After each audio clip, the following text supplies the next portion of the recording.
Okay, kalau korang tengok ni adalah pola peplum. Okay, pola peplum saya ni kalau korang nak buat berlayer-layer pun boleh. Nak buat satu layer saja pun boleh. Okay, pola peplum ni dia akan ada potongan dekat bahagian pinggang lah untuk cantumkan bahagian peplum ni. Peplum saya 360 darjah punya circle bulatan. Macam donat lah, okay. Pola pun dah ada instruction dah dekat sini. Okey, macam peplum untuk yang pola ni, peplum 360 darjah, front cut 1 on full, back cut 2 pieces. Sebab kalau belakang ni kita kena letak zip kan.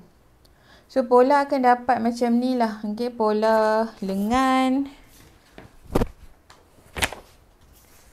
Okey, korang akan dapat pola lengan biasa. Lengan biasa. Okey, korang akan dapat pola lengan biasa. Lapik leher, badan belakang dengan badan depan dengan peplum. So, just follow je potong pola. Pola pun mudah je untuk follow, senang sebab dah ada instruction. Okay, ada dart bahagian depan dan belakang juga. Okay, kalau siapa berminat nak beli pola saya, korang boleh just klik je link Shopee yang saya sediakan dekat dalam video ni.